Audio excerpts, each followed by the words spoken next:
জানতে চেয়েছেন মোহতারাম, আমরা জানি যে তারাবির রাকাত সংখ্যা 11, মক্কায় কেন 20 রাকাত পড়া হয়?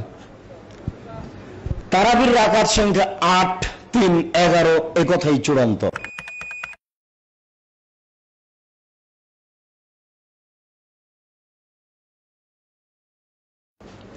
এর বিকল্প মানুষ কিয়ামত পর্যন্ত ভাবলে তা ভুল হবে। তারাবির সংখ্যা 11, 8, 3 এই কথাই চূড়ান্ত। তারাবি বা তাহাজ্জুদ 11 এই কথাই চূড়ান্ত।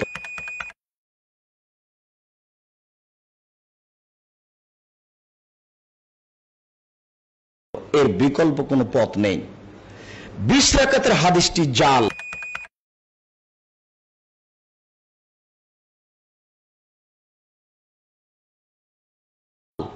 বায়হাকি বর্ণিত 3টি হাদিস আছে 20 রাকাতের, 3টি মানুষের বানানো। কাবা ঘরে এবং মসজিদে নববীতে হয় কেন? আপনাদের জেনে রাখা ভালো হবে, এই সৌদি আরবের নেতৃত্ব ছিল তুর্কিদের হাতে। 1-2 দিন নয়, প্রায় 800 বছর। এই কাবা ঘরে 4 জন ইমামের সালাত হতো, চার মাযহাবের 4 জন ইমাম।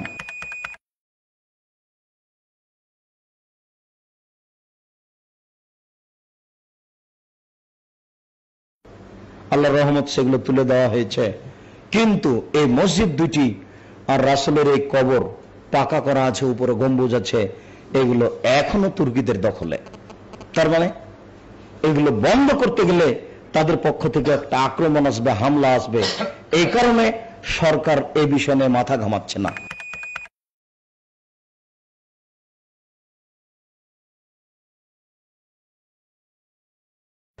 এই দুটি মসজিদে সালাত চলে সরকারি নীতিতে।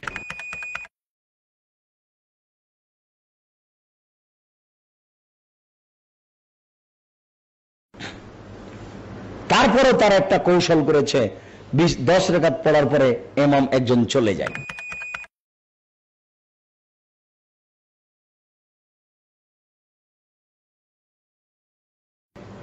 তারপর আর একজন আছে, দেখাতে চাচ্ছে যে আপনি 8 রাকাত পড়ে চলে আসেন।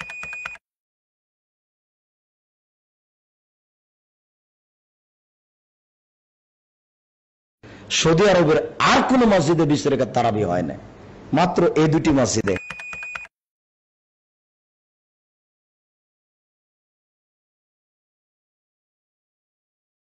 অতএব নমুনা হিসাবে দুটি মসজিদকে পেশ করা ঠিক নয়।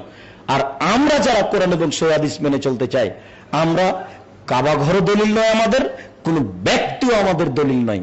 আমাদের দলিল হচ্ছে কোরআন এবং সহিহ হাদিস।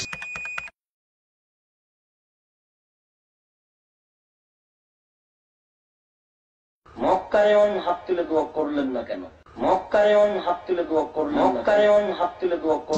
এটাই আমাদের দলিল, এটা আপনাদের মনে রাখতে হবে। একবারে বিবেককে সহজ করে নেবেন। কোরআন এবং সহিহ হাদিস আছে, মানবো, নেই মানবো না।